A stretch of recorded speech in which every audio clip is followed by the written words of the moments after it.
So, ayan nga mga boys, guys, nandito kami ngayon sa Barati, Piombino. Ito isa ko pa rin ng Tuscany. Pero malayo na to sa sentro mismo. Nasa bundok siya. Pero pasyalan din ng mga tao. Kaya yun, nagpunta muna kami kanina sa Puntala. Tapos pinuntahan ko kasi yung aking asawa doon na nasa summer house ng aking amo. Sinama ko na din yung aking dalawang anak dahil matagal na din hindi nakikita nila. Kaya ayan, nagagala na kami ngayon at sumama kayo sa aking paggagala. Maganda itong napuntahan namin ito, may mga kastelo siya. Maliit lang itong lugar na to pero maraming nakatagong kasaysayan dito. Yan kita nyo. Ayan, sa pagpasok nyo, ito na ang bahayan nila. Parang maliit na bayan lang to.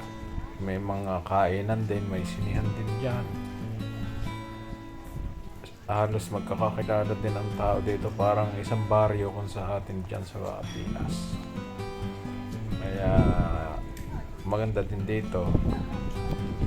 Kilalang kilala dito kung sino ang mga turista at hindi. Dahil ilan nga lang ang abitante dito ang nakatira. Ilan ang populasyon. Kaya nga ang butante ay ilan lang. Kaya kilalang kilala nila pag may ibang tao dito.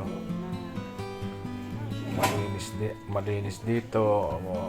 Kahit mainit, ang hangin naman sariwa dahil halos paligid sila sa kanila ay puno. Nasa bundok sila. Ayan, makikita nyo naman may mga turista yung mga kumakain yan sa labas ng bar. Yan, yun ang aking dalawang anak, yung isang yun. Ito yung nakaputi. Parang kalikar sa hulog lang ito nasa bundok lang.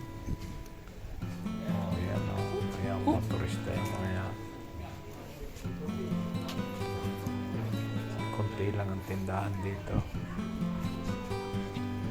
Tindahan ng mga souvenir items. May bar. May sinihan din ako nakita ng isa. Yung aking asawa. Yan, naglalakad na yan. Gusto na ako pumunta dun sa dulo. Halay kayo. Samahan niyo kami maggala. Hindi kayo dulo na yan. Ito nga pala ay nasa may part yata ng south ng Tuscany. South part of Tuscany region. Yan. May museum din sila. Dito sa Italia talagang hindi ang sa isang lugar hindi mawawala sila ng museum. Halos lahat ng Dito lugar na sa taas sa hagdan. Mga kanilang lugar. Walang na si Palakad. Nila doon para mapanood ng mga turista yung mga memorabilia.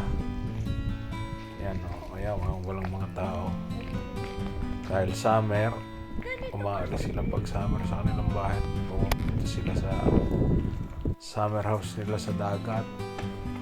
Kaya kunti lang ang tao dito. Ayan.